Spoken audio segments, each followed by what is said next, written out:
They told me for years there was no money in podcasting. Well, they were all wrong. So let's talk about research. You worked at a bank. Yes.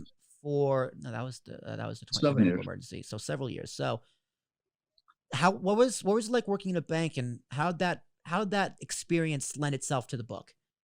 Well, I worked in a bank branch for 3 years, so I know intimately how the bank branches work, and different, what the tellers do, what the manager does, that sort of thing. So I could recreate, life in a branch bank, right, perfectly. Right. Just a really true description of, how things work and the security systems they use and that sort of thing. And then I worked 4 years in the bank, in the internal audit department. And our job was to what they called safeguarding the bank's assets. In other words, ensuring the employees don't steal, and setting up roadblocks so that they can't steal. If you try this, this is how we're going to catch you. If you try this, there are safeguards everywhere. And I got involved. One of our branches was robbed, and our job was to hustle over there as fast as we could to the branch and count the money and Of course, see what's missing. Right. Were bills marked back then? Pardon? Were bills marked? No. Yes, they were. Okay. Every teller had 10 marked bills in their cash drawers. So what was that like, being involved in the robbery? Not involved, but part of having a bank be robbed. What was that like?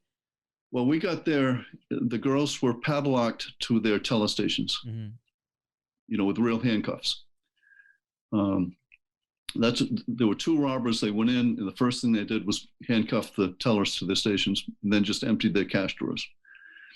And one of the first things we do is keep the tellers isolated and then count all the money in the bank to determine how much is lost. But it's also an ideal time for a teller to stuff a bunch of 20s in her purse, or his wallet or whatever, and make it look like the robber took it. So we have to check that as well. And then say $4,000 is stolen.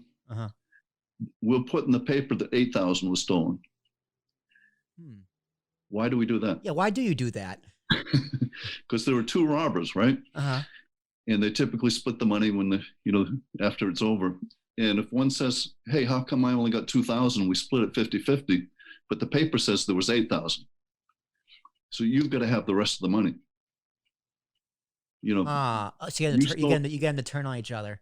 Yeah, you get them to turn on each other, and that's very interesting, because modern day they'd call it misinformation. You'd be banned from Facebook. That's incredible. That's right. What was usually like police tactics is modern day. You're sentenced to jail. Oh, that's crazy. But that's very interesting. Yeah, that's very interesting. They would. I didn't know that. Is that something that's common? Every bank does it. Do they still do it? Yes, they still do. They still do it. So you heard it here, folks. If you what you hear in the papers about bank robbers, cut it in half. Right. Now, was that part of what you did with cops as citizens-oriented police school? No. But let me finish with the bank robbery. No, please go ahead. They robbed the bank. They went out in the car, and it was a very noticeable car. It was like a yellow car. You don't see many of those these days. Well, it was a car that you could pick out very easily in traffic. Right. So why did they do that? Why would they want to be in a car that could be You sound like the worst bank robbers ever. No. What they did was made sure everybody saw them leaving in this car. And then they had another car parked around the corner. So they dumped the first car and got in this old Ford and took off. So they looked for the wrong car. So everybody's looking for this yellow car. And meanwhile, they're just driving off, in a nondescript getaway car. I got to rethink bank robberies, because everything I think is apparently the exact opposite. Right. So that's what I do in my book is, the robbery in the book, they take off in a, pretty obvious car. Yeah, and they switch like a clown car. They've got a pickup truck waiting for them. Oh, that's crazy. All right, so let's talk about cops.